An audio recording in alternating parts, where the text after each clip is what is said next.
Thank you for listening to the Writers Guild of Alberta podcasts.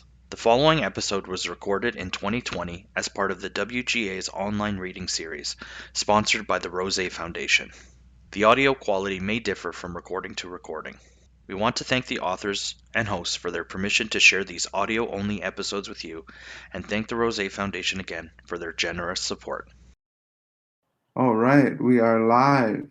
Hello to everyone watching on YouTube. Hello to everyone everywhere across the internet. This is the Writers Guild of Alberta's online reading series.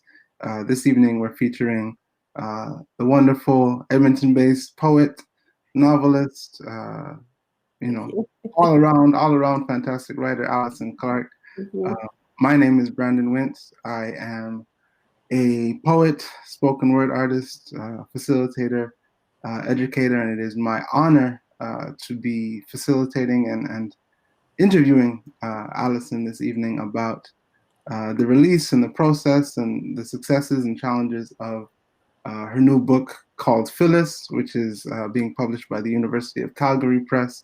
I can't see anybody, but join me in welcoming the wonderful Alison Clarke. I'm just going to pull up Alison's bio real quick to let you know how accomplished this writer is. So without further ado, Alison Clarke is a poet and fantasy author who has a master's degree in children's literature from Hollis University. She is also a creative writing and visual arts instructor and experiences life as a spoken word artist. Alison is the author of Phillis, a poetry collection to be published by the University of Calgary Press in October 2020, which is today, which is now.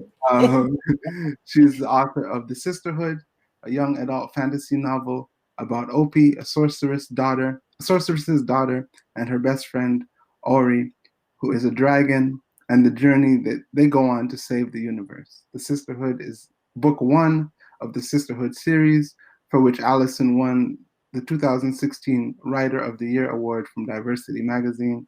The second book in the series is called Racine, and the third is Circle, which was released in November of 2018.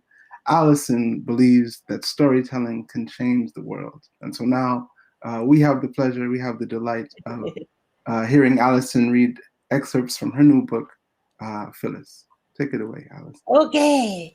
So thank you all for joining me. It's been quite the process for this book to manifest herself. So briefly, Phillis was a slave navigating different worlds and managed miraculously against all odds to publish a book of poetry in 1773. So my book chronicles her fantastic inspirational journey of not only publishing her book of poetry, but using it as a gateway to her freedom. So many different things going on, and also a gateway, a pathway for her people of color, to also get their emancipation, even though it happened further down the road. But she was one of the architects, one of the ancestors, I would say, that helped many Black people later in time get their freedom. So now I'm going to read some excerpts of Phillis. Okay, here we go. So it's chronicling her journey. I'm going to read a couple of poems when she was on. One poem that was focusing on her being on a slave ship and her genesis from that journey, obviously full of trauma, hardship, and so on, and coming to the new world for her, which was Boston in Massachusetts, where she later met up with a family who took her in as a slave, purchased her as a slave. But ironically, in interesting ways, they gave her education, which was the bridge, the gateway for her to write beautiful poetry, alluding to many different things. And of course, that it was important for people of color to be free, being human beings. And so that's what my book is about. And I'll get right into some excerpts. Chrysalis. Lifeless in an aquatic tomb. That is how I felt on his floating death trap, ship of oak, snow tint sails shouting into the wind. The slaves were whipped Force 2. The music of macabre possession.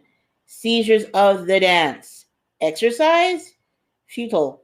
Too dehydrated. Too hungry. Fed once to if we were lucky. The food in buckets. People fighting for scraps, mush, and still in chains. The survival of the most lucky. Shackled Africans being on a con drum, the patent rhythms of a neighboring tribe whose land was all green-clad mountains.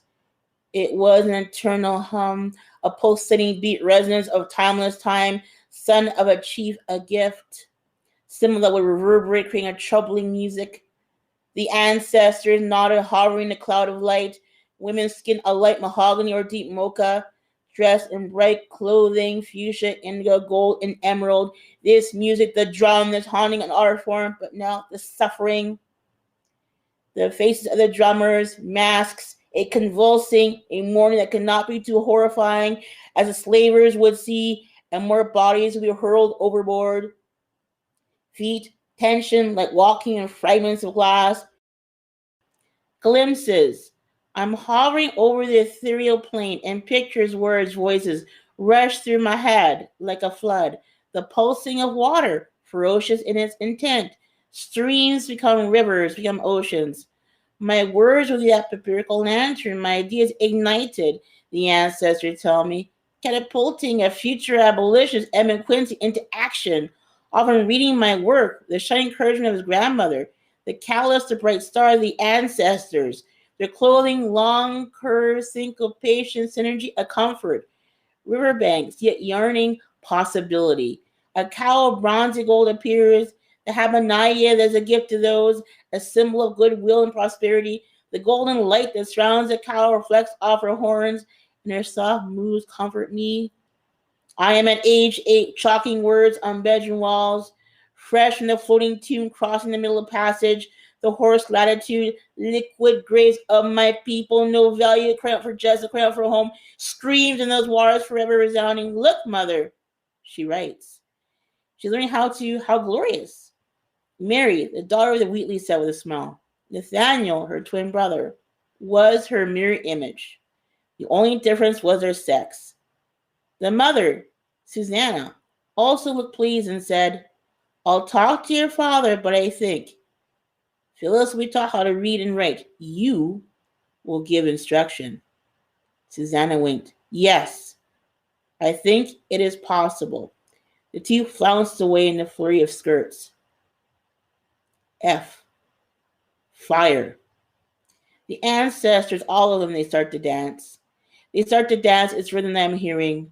From the dawn of time, the sky, the fiery tone, the aurora kiss, stories have been told around the fire.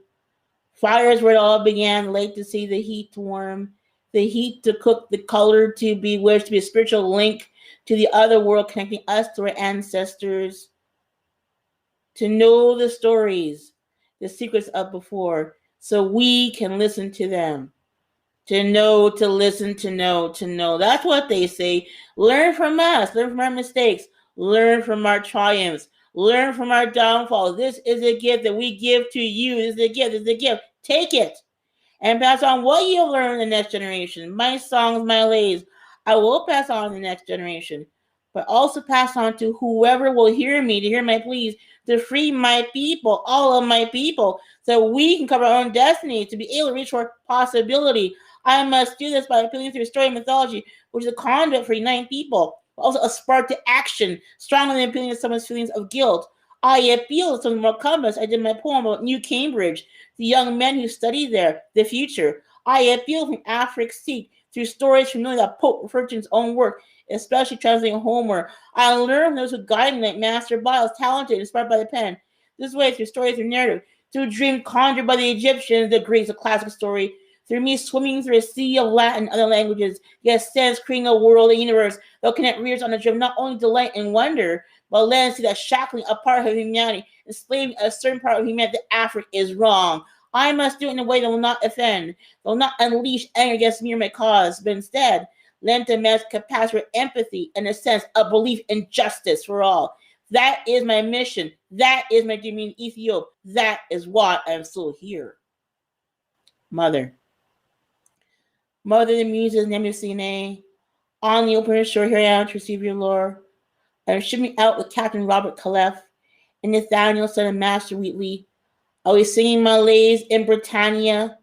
So much has been orchestrated, and I am one note among many. The ship, the London Packet, is weighing anchor for the realm literary England, May 1773. The wind, the zephyr, and his daughter whispered in my ear, listen, wait, listen. I close my eyes, a ball of light dragging across the sky leaves a path of fire going on the azure ground, the chariot going slow but surging in brilliance. The Nemusine ran gloriously, her chair powered by dreams, images, memories, visual stories, imagined tellings of what could be, but was ready to come. The one with eyes of a force kicked up from Zephyr's daughter's breath. Aurora then emerges from the shadow, scepter in her hand. The ball of flames, searching the sky, tracked the path of fire. The chariot disappears, so does Aurora. And the mother of the Muses seems in mid-air aloft. And the horse of white appears. He has wings. She rises and falls, following the gilded way until the ball turns white gold. She disappears. She reappears, and the shadows shift the branches, tossing in the wind arms of night. The ebony, friendly velvet ocean, and a segue of silver and an orb. A mother pearl now traverses the aerial lair. I continue to close my eyes. Mother Nemusine, give me articulation. My commitments those I am thy worthy comrade. Your gifts will be those who honor my work. My book be fresh from dreams, hopes and memories manifesting in black ink, the pages in ivory chapel, and the words ebony pews. For I must revise my poetry to intrigue future patrons with my impending publication.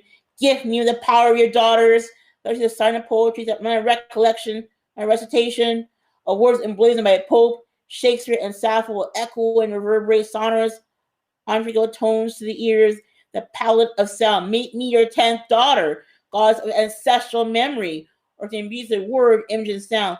Let me be the harp on which you play, so that my song may make those weep with tears of jubilation. I silently mouthed these words, but they were not silent, but waves of prayer, hope, a kneeling on a star, looking up into the heavens, a tapestry of color, a dark cerulean, swirls of fuchsia and orange, fiery champagne, unforgettable violets, merging to a crescendo of emerald, gold, and vermilion. So that's part of the Odyssey that is Phillis. The poetry collection, I think, resounds in many ways, has many different voices in this collection purposely. It's all not only a story of Phillis, but other people who were inspired by her. And so I'm really proud of this collection and what she has to say. Great. Thank you. Thank you for sharing so passionately. We can feel, or I mean, I'll speak for myself. I can feel your investment in this work. Your pride in this work. Your own humanity kind of bursting forth from the pages, which is actually, obviously very appropriate to the subject matter that you're writing about. So let me begin at the beginning, in the sense of asking what it was about Phillis's story, what it was about Phillis's poetry that made you want to engage with her life in this way, by which I also mean not just engage with the history of her life, but to do so rendered in such a poetic form. I think just her work just called to me, and I think it's also important to read between the lines. And there are camps in the academic world that didn't quite get her, and she used a lot of really clever wordplay, like the word patron, and she referred to as a Maecenas, I think, and even his name is a word. It means patron, generous patron. And she was doing a double wordplay, because patron also means a person gives another individual their freedom. So two things going on at the same time. And that's what she was doing. Mm-hmm. And she had to do this because, being a slave, and I kind of referred to it in this book, in this section of the poems, how being slaves, people of color, they were subject to a curfew, basically, and worse. And if they were out at a certain time of day or night, the forces, the authoritarian forces that be, could apprehend Black people and take them to wherever. So it was illustrating how Black people really were not seen as human beings, and not only were they seen as property, we just didn't have any rights at all. And so this is the milieu that she was growing up with. So she couldn't openly talk about being against slavery. There's one poem that she kind of alludes to it, but she really didn't talk about how she felt. She never mentioned being on a slave ship. There are writings saying that she was actually sexually assaulted as a child on that slave ship. So no matter what happened, if it did or not, it was still trauma anyway. And she never wrote about it at all. She never wrote about her life in Africa, which is either Gambia, Senegal. I think it's Senegal, but no one really knows exactly where she was born. But I'm sure she was very happy where she was. She never wrote about that. And it's kind of obvious. It's too hard. It's too traumatic. So these poems called to me, and in her alluding to the Greek and classical mythology, the Roman, because she knew that people, the audience who were reading this book will be mainly white, and she's advocating to these people to be part of the abolitionist forces, right, to free Black people, not just herself, but other people. And I think it's just very clever. And I think her battle as a Black woman is so relevant today. And I think of George Floyd and the issues, the obstacles she faced are still obstacles we face today as Black people. And I really, really believe that.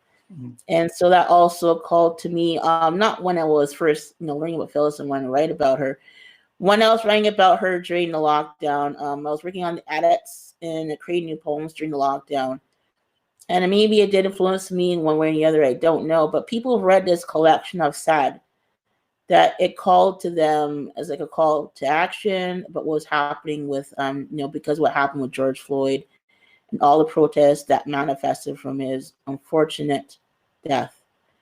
And, purposely, consciously, unconsciously, maybe that was resonant. But I think mainly it's because what she dealt with, what she faced is still what we're dealing with now as people of color, which is very sad. And she lived in the 18th century. We're 2020. Mm-hmm. So she called to me. And the fact that she's a child prodigy, she learned Latin and Greek. She started learning how to read and write at 8 or 9. She was brilliant. And she should have been teaching at colleges, universities. I think I referred to in the poems. She should have been teaching at Harvard, which they call the New Cambridge. That's what they call it back then, the New Cambridge. That was Harvard. Mm-hmm. And she wrote a poem about speaking to people at Harvard. She obviously couldn't go, but in the world around her imagination, she could write about how she was speaking to these students who became clerks or reverends and went to Harvard. But in her imagination, she can imagine being in Harvard and talking to these people, because in reality, she couldn't do that, being Black, right? Mm-hmm. So the imagination being the gateway. So I think all these things call to me the power of story. Mythology is story, and the ancestors' story. And I know the ancestors guided her big time. I know they did. Okay. Yeah, I'm. You were mentioning several times how it is that Phillis's story casts a shadow or casts a light, or there's a parallel between her struggles and what we're going through now as Black people in North America. And so that makes me want to ask about your experience as a writer in terms of doing the research that led to this book.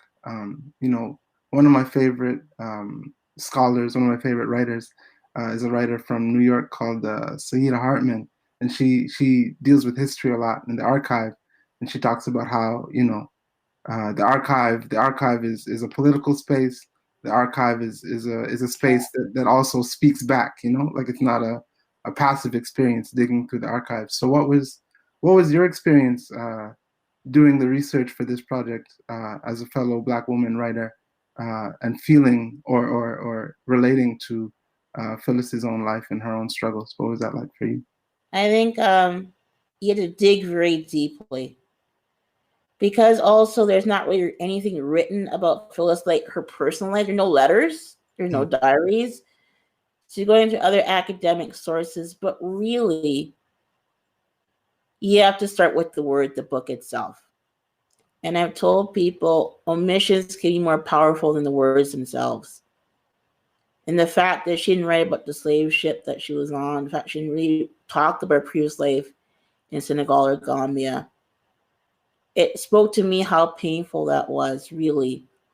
So I did a lot of academic research too, and access some limited access to academic databases. But to be honest, it kind of followed my own gut instinct of what was going on anyway. It kind of confirmed what I already knew. It's kind of hard to explain, but there's just a lot of things going on. But I mean, Mather Biles was her mentor. I had a feeling because of the importance of libraries. He had a massive library. He was a Harvard librarian. He trained as, I guess, a reverend, like his uncle, Cotton Mather. And there's another guy, I can't remember right now, another kind of magistrate, government official. He also had a massive library. And I knew she had access, and she did. And I looked it up, and she did. And Mather Biles was also her neighbor. But I kind of had a feeling. And then Mather Biles knew Alexander Pope, too. And she was influenced by him because, of course, he translated Homer. So getting the mythology, the Greek mythology again, right, which is really important in her work as a way to reach the audience. But again, I would say you're right about the academic space, and there can be biases. And I think really you have to look at the word itself and be guided by the piece.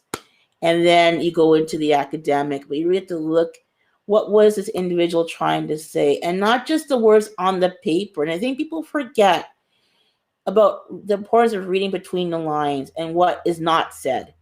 And seriously, the omissions can be just as powerful, if not more powerful, than what is actually on the page, is what you actually have to work with. But when I went to University of U of A and all that, we talked about the importance of reading between the lines and really understanding and appreciating and learning and analyzing the omissions too. And that should be your guide, is the actual work. And then the academic goes into play. But it shouldn't be the other way. It should be the work, because it's the voice of the artist.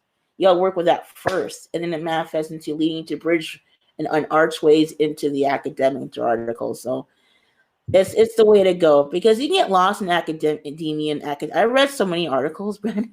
Mm-hmm. You can get lost in sidetracks. You don't want to you gotta keep the focus to the work itself. So definitely, but you have to go, we got instinct in the work itself.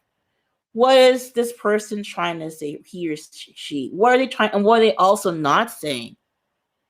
And looking at some kind of biography, but Phillis didn't have much of biography. So I really had to focus on the word and use the power of the imagination to open myself up to create this work. And I talk about in this book of poetry, the importance, the realm of imagination, which I know Phillis did. And she did write a lot at night, and there are accounts about that. And I think it gave her a sense of peace. I don't think you can never forget being a slave, but give her a sense of peace and a pause at least, and have her own thoughts to herself, because I read a lot at night too. And I think that was also a gateway. And also, I think, to think about what she had lost that she couldn't write about.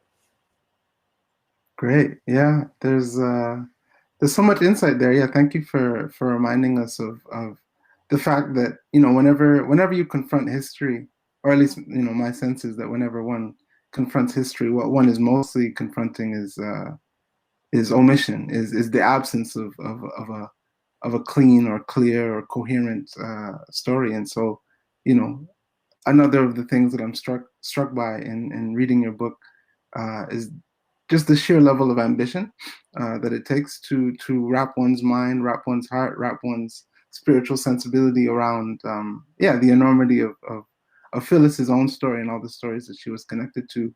And so I guess what I want to ask is to what extent those omissions, those historical potholes gave life to the scope of the book in its embracing of mythology, in its embrace of fantasy, in its embrace of like creating something that is both a historical text and a work of broader fiction.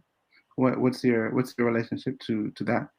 I think that in the way of fact that there wasn't much written about her freed me, because I was able to use my imagination to kind of slip into her role and create, kind of going into her skin and kind of creating what she went through, what she experienced. So it freed me that there wasn't much written about her.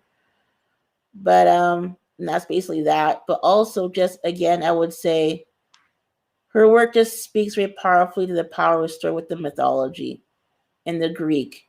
And also, but even though she's doing the Greek, she's still referring to her ancestors, because all these different African tribes, the Fulani and so on, are powerful storytellers. So even though she's not quite using African mythology, in a way she is, because she's using her voice in a powerful way, speaking and connecting different things and symbology and so on. So in a way, she's creating her own mythology too, which I think is quite smart. And I don't think people quite got that. She's using Greek mythology not only to attract her main readers, which is a wide audience, but that's what she also grew up. But just also, even though she's using more of the Greek mythology, she is still paying homage to her own ancestors. And she referred to Terence, and he was one of those poets from way back. He was free, he was a slave, and he was free because of his gifts of writing. And just referring to another Black poet or writer speaks to that too. But just in her language, how she uses the power of the imagination. One of her poems refers to how the planets revolve around the sun. The Fulani were known for being powerful astronomers. They were scientists as well as philosophers. And even in that poem, she's referring to her people. And in all these beautiful ways. She's referring, if you read those poems, she's referring to her people. And I think as Black people, we need to connect back to that. I think, unfortunately, as you and I know, because slavery and all things that manifested, there are powers, forces that tried to tell us that we weren't that we weren't scientists, we weren't astronomers, we weren't philosophers, we weren't mathematicians, but we were. Egyptians, the Ghanaians, I'm part Ghanaian. My dad's Bajan, mom's Jamaican. So we have, on my dad's, the Ghanaian connection. The Ghanaians are known for being scholars and storytellers and more. The Khan civilization, right? And so unfortunately that was lost, as you know, with imperialism and all that. They tried to tell us that we weren't those things. But Phillis reminds us that we were those things. And with her own poetry, when you analyze it, oh yeah, she's talking about, we can't forget, we can't let these people tell us who we are or who we are not. And she did that. And if you read those poems, you get it. She is talking to her people too. She's doing two things at the same time. She's talking to, yes, the white audience with the Greek mythology, but she's also talking to her own people. And I know she knows, and she had a good friend, Ober Tanner, who read and was very, very alert like she was. Not just Ober, she knew other Black people would pick up this book one way or the other. And she's speaking to people. She's speaking to us too. I really believe that. Thank you. Thank you for that. Yeah, I mean, yeah, there were so many powerful reminders in what you just said. And throughout the book, this concept of memory seems to be, I would say, like one of the foundational themes, and this sort of, not sort of, this very strong recurring sense of the ancestors as guides, you know. And I mean, you just said it, but also, I guess what I was sensing was something in the parallels between yourself and Phillis, in the sense that perhaps, you know, so much of Phillis's strength in your book comes from being guided by the ancestors. But because I'm a writer, I get the sense that you might have also been speaking to yourself in the course of writing through this book, or getting through the process of putting the words on the page. So what can you say about your own feeling of being guided in your creative acts, and how that casts a shadow or casts a light on your interpretation of Phillis's life? I think Phillis herself guided me big time. I can't explain it, but she definitely guided me. I think my own ancestors, the Ghanaian, and all people know I have multiple ancestral lines. We all do as people of color. I have Irish in me and I have Chinese in me too. My grandmother came from Canton, China, Jamaican Chinese. So I have three powerful ancestors. The Ghanaians, the Chinese, and Irish are all powerful storytellers, all three. And all three guide me. All three. And Phillis definitely guided me. With George Floyd, I cried a lot, you know. It was hard. I think I told you before, I can't watch the whole video. I can't do it. It's just too heartbreaking. Because it reminded me and all of us that we have a long way to go yet. And I told a friend or a cousin, it brought me back to Ronnie King and the LA riots back in 91. It's like, how far have we come, really? Really? You know, 91, it's like a repeat of what happened then. And I cried. I cried. And I remember one guy was on, I think it was a broadcaster or interviewer, and was online there. It was an interview. And he said, I feel that we are not seen as human beings, that Black people don't have any value. And he cried on screen. And I cried too. And it's like, sometimes I feel that way. You know, I've been through a lot of obstacle races in my life. People know me, I don't have to iterate it again. People know what I've been through and still go through. And it's not an easy journey, really. But I think, you know, George Floyd, his death was not in vain. Connecting it back to our ancestors, all of us, yours too, what they dealt with, struggle, and died from, they did not die in vain either. And I think I said in the book, in the acknowledgments or whatever, we stand on the shoulders of our ancestors. They died for us, so we could have possibility. They died for us. And we have an obligation to continue moving forward the best way we can. Just to do the best we can. It don't have to be stellar in anything we do, just to keep moving forward and not giving up. Every day I get up, they're guiding me. And they're telling me, Alison, just keep moving forward, plod along. And my great-grandmother, Aunt Feet, she said, the race is not for the swiftest, but for those who endure. And she's right. We just have to keep enduring. Keep enduring. You know, and that's what pushes me forward. Because it's not been an easy life, really, for all of us. And as human beings, but it's a weird landscape now. But that's what keeps pushing me forward. And I talked to one of my cousins. She's like one of the living ancestors. She's in London. And she's got great memory. I'm doing a family tree right now. And I'm working on that. But the power of memory and the power of keeping moving forward. And memory is an important thing for us. Because like in doing the family tree, there are no documents. Right. So all of them were destroyed. And you know why. So memory is very important in many ways for us. So many ways. Yeah, thank you. I mean, one of the things that I'm struck by. I mean, I guess it's not a surprise. Just how many of the themes that you're bringing to bear in this conversation are like so deeply embedded in you know the power of the book. Because I think one of the ways that the book gathers its strength is through this kind of this belief, you know, this not only in the resilience of the human spirit, but in all of the ways that you know we gather strength from memory, from ancestry, from imagination, from the leap of faith that is any creative act, you know.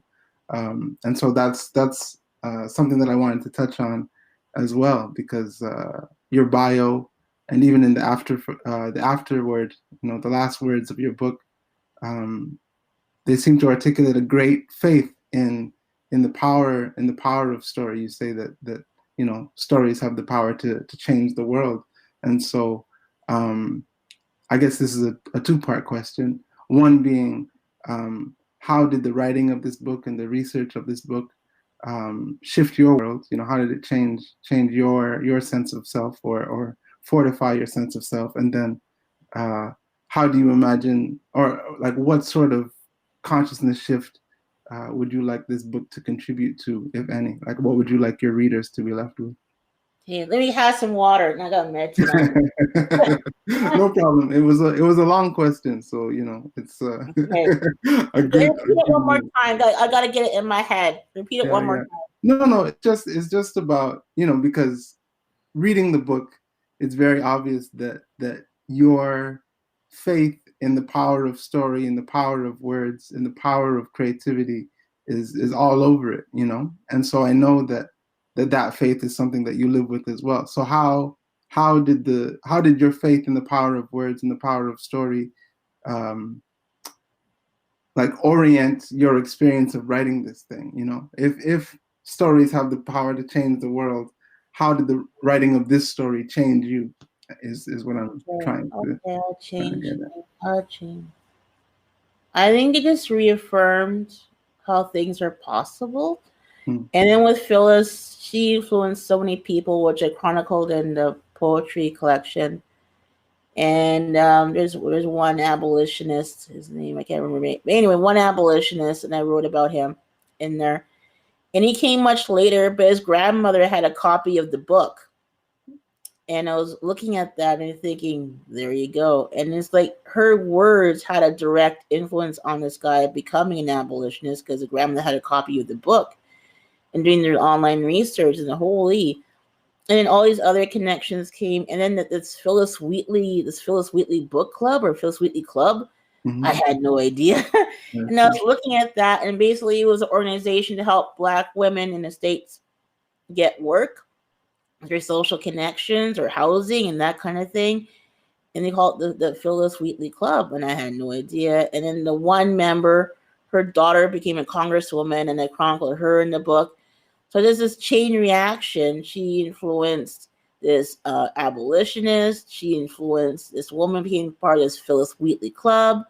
She got, different jobs, and she would create a lot of different firsts, being the first Black woman to do this, do that, in these different sectors of employment. And then her daughter being congresswoman, and this whole chain reaction, because the mother of this congresswoman told her, that she was a child prodigy and the importance of education. And the mother did a lot in terms of college and that, and so did the daughter. And she did her BA, and I think she might have done her master's too. Then she became a congresswoman. So there's this chain reaction. For me, it just reaffirmed the importance of imagination, Mm-hmm. Importance of the ancestry, and faith. Because I know at the end for her, she died alone with a child at her breast, which is really tragic. I know there's two things going on. One, she was not alone. She was a person of faith. She was Christian. And I know that the angels were around her at that moment. And Jesus was around her, and I know that. But I also think it would have been nice if she had one actual human being there too, which she did not have. Mm-hmm. But I think with her power of her faith, she felt comforted that the angels were around her at that moment and took her home. To her ancestors, which I kind of chronicle in the poems, as you know. I just think about what she did with not a lot of resources and traveling, navigating a system that was very anti-Black. A lot of people who were helping her, whether slave owners themselves or believe that slavery was right. And she had to get help from these people. And that's not an easy thing to do, to get your own freedom and also create a book to be a spark for other people's freedom. Mm-hmm. I'm hoping with not just my book, but there are other academics and scholars seeing what she was actually doing. I'm hoping now they really will see what she actually was doing. Okay. She was helping her own people too. I have a list of questions, and this wasn't on it, but hearing you speak is because you keep coming back to sort of this academic misconception around Phillis's intentions. So like what do you see as some of the greatest misconceptions or like ways that Phillis has either been underrated or misread over time or miswritten about? Well, I think some people see her as this literary Uncle Tom because she focused more on the Greek mythology and white imagery and all that, but it's not what she was doing. She knew her audience was mainly white because, as you and I know, a lot of Black people didn't know how to read. And there are ones who found a way incognito to learn how to read, and other slaves taught each other. We had to keep that very underground because the slave masters found out they would kill you it's game over, right? Mm-hmm. So you had to keep those gifts hidden. So her main audience was a white audience, right, for this abolitionist movement. And she didn't know a lot of Black people, but the main drive was the white audience to be part of this abolitionist movement, to see that slavery was wrong. So obviously, your audience is mainly white. You got to focus more on the Greek mythology and that, don't you, right, to get your audience. And that's what she was doing. But she was also using the wordplay with the patron and referring to that poet, the Black poet who got his freedom, right, from his skills. She mentions names several times in the book. So she wasn't that. And it's just interesting how people don't quite get that. And also the fact that she couldn't outright out say that slavery was evil. She kind of alluded to it in one of the poems, but you can't really go out and quite say it, because her life would have been jeopardy. And it was a reality back. That was a reality.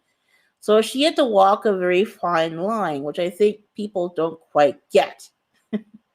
But there's some scholars out there who actually get it, and that's a victory. But more people need to get that she was using the Greek mythology because her base was a white audience that she wanted, because they had resources to help move along the abolitionist movement as well as Black people. And later in time with other abolitionists, Harriet Tubman and so on and so forth, they had allies, white people, right? They helped the movement too. They did, right? You can't pretend they didn't, right? We had allies too. So I think really they didn't get what she was doing. And I also would say, again, I think academia, when I was at the U of A, there was still a focus on reading between the lines and reading the text, which I think they've kind of gone off track with focusing more on theory. Now, I've studied theory in university. I've done it at grad school. Theory can be very, very useful. It can be very useful. But I think to have too much of a focus on theory and not to have enough focus on a text is not a good way to go. And I've done both. So I've done grad school, I've done it. So I know. It's important to focus on the word, the text itself. Okay. Well, thank you for digging as deep as you had to dig to unearth not only the facts of Phillis's life, but the living, breathing sort of human and spiritual importance of bringing these stories to light. So I think unless there are audience questions that I'm not seeing, I think we're just about out of time. So yeah, all I have is thanks. Thank you to the Writers Guild of Alberta for bringing Alison and I together to have this chat. Thank you to the sponsor of this online reading series, which is the Rose Foundation. Thank you to Jason Norman for being the person to bring this all together. And of course, thank you to your publisher, the University of Calgary Press.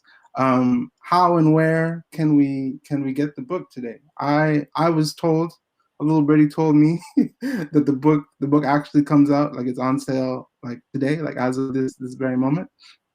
So do we just go to the University of Calgary Press, or? You can do that. I think Amazon, you go to Amazon. I'm sure you can go to University of Calgary Press, their website. And I think Audrey's, you can get through Audrey's too. Okay. Well, we'll go local. We'll stay local. If you're in Edmonton, go to Audrey's Books. One of Edmonton's only, or perhaps Edmonton's only independent, one of few independent bookstores. So yeah, let's support Alison. Let's support local bookstores. Thank you all for being here. I give a virtual wave to the people who have listened on YouTube and will listen. My name is Brandon Wint.